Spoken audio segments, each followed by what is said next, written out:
الطاهرين المعصومين ولعنة الله على الأعداء أجمعين. أما بعد فقد قال الله تبارك وتعالى في كتابه المجيد وفرقانه الحميد. بسم الله الرحمن الرحيم. تعاونوا على البر والتقوى ولا تعاونوا على الإثم والعدوان. محمد أهل بيت محمد ملك الصلوات.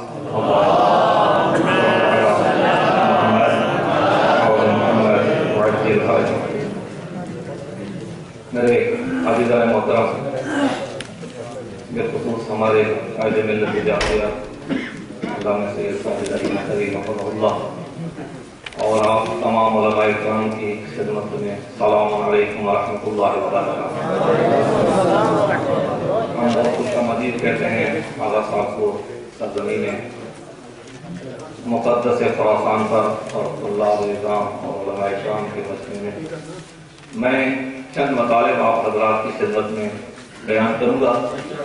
وہ چند مطالب جو ہوں گے میں یقین سے کہہ سکتا ہوں یا تو کسی نے نہیں سنے ہوں گے، نئے ہوں گے، یا سنے ہوں گے کچھ حضرات کے کانوں تک نہیں پہنچے ہوں گے۔ انشاءاللہ مطالب نئے اور جدید ہوں گے۔ میں پرانی کوئی تقریر نہیں لے کر آیا، چند منٹ بہرحال مطالب ہونا۔ یہ جو آیت شریفہ پڑھی ہے اس کا ترجمہ مفہوم آپ حضرات کی خدمت میں واضح ہے، اس کا ترجمہ میں نہیں کرنا چاہتا۔ آگے میں چلنا چاہتا ہوں کہ آپ سے اللہ تبارک و تعالیٰ تعاون طلب کر رہا ہے۔ کس چیز میں تعاون؟ نیک کام میں تعاون۔ اور آپ کو روک رہا ہے کس چیز سے؟ برائی کے کام سے، گندے کام سے۔ آپ سے نہیں مختلف ہیں الحمدللہ۔ ایک جملہ جو آگے بڑھ رہا ہوں، علماء مراجع کے ساتھ تعاون کرنا کیسا ہے؟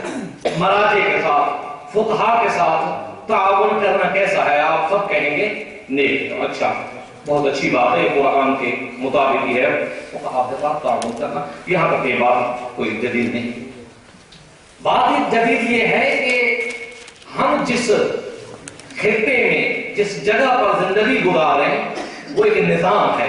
اس نظام کا نام نظام ولایت ہے۔ اس نظام کا نام نظام ولایت فقیہ ہے۔ اس نظام کا نام ایسا نظام ہے جس نظام کو امام زمان کی تائید ہے۔ روایات مقاصد میں بھی موجود ہیں بحث، اور مختلف کتابوں میں موجود ہے۔ اس سے آگے نظام ولی فقیہ میں، جو نظام ولی فقیہ کا اب فعلی طور پر نمائندہ ہے امام زمان علیہ السلام کی طرف سے کہیں وہ بردان تک جو آپ تعبیر کریں، میں اب میں نہیں جاتا۔ اس کے لیے ایک بات ہے جو اکثر حضرات نے نہیں سنی ہوگی، وہ یہ ہے حضرت آیت اللہ رضوان بہجت رضوان اللہ علیہ فرماتے ہیں کہ میں نے خواب میں دیکھا کہ علماء کی محفل ہے، علماء کی محفل ہے پر جس سے علماء بیٹھے ہوئے ہیں اس جگہ پر کہاں پر آپ کے دل کے حضور کے، آپ کے چاہنے والے آقا مولا کی خدمت میں جو ولی خدا ہیں، حجت خدا ہیں، امام زمان جل اللہ تعالیٰ فضل شریف حضرت کی خدمت میں علماء برجستہ بیٹھے ہوئے ہیں، اور جیسے ہی محفل میں بیٹھے ہوئے ہیں میں بھی وہاں پر آقا فرماتے ہیں موجود ہوں۔ وہاں پر حضرت آیت اللہ عظمہ سید علی خامنائی رحمہ اللہ وارد ہوتے ہیں۔ جیسے ہی وارد ہوتے ہیں حضرت علیہ السلام اور علماء خود اٹھ کھڑے ہوتے ہیں اور حضرت آیت اللہ عظمہ خامنائی رحمہ اللہ کو کہتے ہیں کہ میرے ساتھ یہاں کنار میں بیٹھیں۔ آپ یہ اندازہ لگائیں بات کرنے والا حضرت آیت اللہ عظمہ بہجت ہے، اس کے لیے کر رہا ہے جو نمائندہ خود ولی فقیہ ہے، جو ایک عظیم شخصیت ہے۔ اور اعلیٰ بہجت کون ہے؟ اس کے لیے، اعلیٰ بہجت کے لیے حضرت امام خمینی رحمۃ اللہ علیہ فرماتے ہیں کہ اعلیٰ بہجت رحمۃ اللہ علیہ اس مقامات پر ہیں کہ اگر چاہیں تو اپنے روح کو جسم سے جدا کریں، اگر چاہیں تو دوبارہ روح کو جسم کے اندر پلٹائیں، اس قدرت کے اوپر ہیں۔ یہ وہ مطلب برہانی نہیں ہے، اگر بالفرق تو فلسفہ عرفان میں برہانی اور شہودی موجود ہے۔ بس اس مقام پر آغا بہجت ہیں، اس مقام پر آغا خامنائی حفظہ اللہ ہیں۔ اب جو آگے والی بات ہے وہ اب اکثر حضرات کے لیے جدید ہوگی، وہ یہ کہ جب آغا یہاں مصر میں تشریف لائے چند سال پہلے، اس وقت جب ایک بہت بڑا طوفان تھا، اس وقت جب بہت سی زبانیں بہت سی باتیں کرتی تھی، جب آغا تشریف لائے تو بندے حقیق کو کسی نے کہا کہ آغا کا یہ ہے کہ یہاں پر آغا بہجت آئے ہوئے ہیں اور آغا صاحب سے ملاقات کی جائے۔ تو آغا سے میں نے صحن انقلاب میں بات کی آغا بہجت رحمت اللہ علیہ سے کہ قبلہ شیعہ رہبر پاکستان آئے ہیں اور آپ اگر کچھ وقت دیں تو آپ کی خدمت میں حاضر ہوں۔ آغا نے فرمایا ٹھیک ہے میں وقت دیتا ہوں لیکن 15 منٹ وقت ہوگا، زیادہ وقت میرے پاس نہیں ہے، میرے کچھ مصروفیات ہیں۔ آغا نے یہ جملہ فرمایا تھا۔ اس کے بعد جب آغا کے پاس گئے، آغا کے پاس پہنچے، آغا کے دفتر میں دانش میں خیابان دانش پر، اس وقت یہ بات بتا رہا ہوں، اس وقت آغا بہجت رحمت اللہ علیہ نے 15 منٹ کے بجائے 45 منٹ گفتگو کی، پاکستان کے حالات پر گفتگو کی، پاکستان کے مسائل پر گفتگو کی، تاریخ کے مسائل پر گفتگو کی، بہت لمبی چوڑی تفصیل گفتگو آغا نے کی اور آغا سے حالات پوچھے اور آغا سے کچھ گفتگو کرنے کے بعد وہ میں ساری گفتگو نہیں بتانا چاہتا، فقط ایک وہ آخری نقطہ بتانا چاہتا ہوں جو آپ کے لیے جدید ہے، اکثر نے نہیں سنا ہوگا۔ آغا نے فرمایا اور آغا بہجت یہ فرماتے تھے اور یہ آغا کا فرمان موجود ہے ابھی بھی، آغا فرماتے تھے جس آنکھ نے امام زمان علیہ السلام کی زیارت کی ہے میں اس آنکھ کو پہچانتا ہوں یہ کون سی آنکھ ہے۔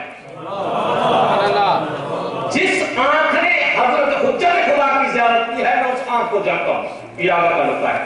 اب آغا وہاں پہ ایک نقطہ فرمایا ہے، یعنی 45 منٹ کے بعد اس کے اندر ایک نقطہ ہے آغا کا آخری خاص۔ آغا کو فرماتے ہیں اللہ قائد ملت سے ساجد علی نقوی رحمہ اللہ کو فرماتے ہیں کہ آپ پاکستان میں مشکلات میں گرفتار ہیں اور آپ کے مشکلات کا حل حجت خدا ہے، امام صاحب العصر ہیں، آپ ان سے استغاثہ کریں، آپ ان سے رابطہ رکھیں اور آپ کے رابطے کے ذریعے سے آپ کے سارے مسائل حل ہو جائیں گے۔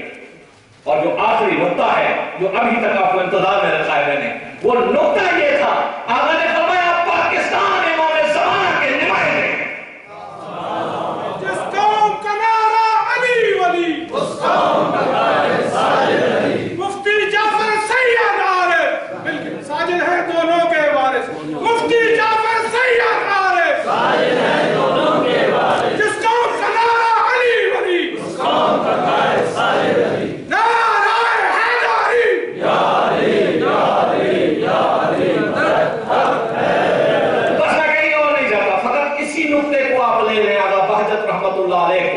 کسی نے مجھے جب یہ بات ایک محفل میں کی تھی اس وقت کسی نے کہا کہ آپ نے کونے میں جا کر آغا بہجت کو یہ کہا ہوگا کہ آغا کے ساتھ یہ مسائل ہیں، آغا کو فلاں نے یہ کہہ رہے ہیں، یہ مسائل ہیں، یہ باتیں ہیں، اس وجہ سے آغا بہجت نے یہ بات کہی ہوگی، وَإِلَّا آغا بہجت کوئی علم غیب تو نہیں رکھتے۔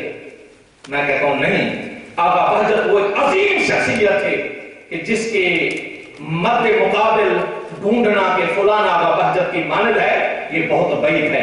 بس آپ خود نتیجہ نکالیں کہ آغا بہجت کا یہ کہنا کہ آپ پاکستان میں حضرت علیہ السلام کے نمائندے ہیں اور امور حزبیہ کے اندر اور امور شریعہ کے اندر آغا کو آغائے اس آیت اللہ العظمہ امام خمینی رحمۃ اللہ علیہ اور آغائے خامنائی حفظہ اللہ کی تائید شامل ہے کہ آپ پاکستان میں امور حزبیہ میں اور امور سیاسیہ میں آپ میرے نمائندے ہیں اور آپ جا کر کام کریں۔ جب ان کی تائیدات ایسی ہوں تو ہمارا بھی وظیفہ بنتا ہے کہ ہم سیاسی امور میں ان کے شانے بشانے چل کر ان کا ساتھ دے کر ان سے آگے بھی تجاوز نہ کریں، ان کا ساتھ دیتے ہوئے اور اپنے کاروان کو چلاتے رہیں، اور یہ ہمارا ممکن ہے اور حتمی ہے میرے نزدیک شرعی وظیفہ بنتا ہو کہ ہم آغا کا ہی ساتھ دیں،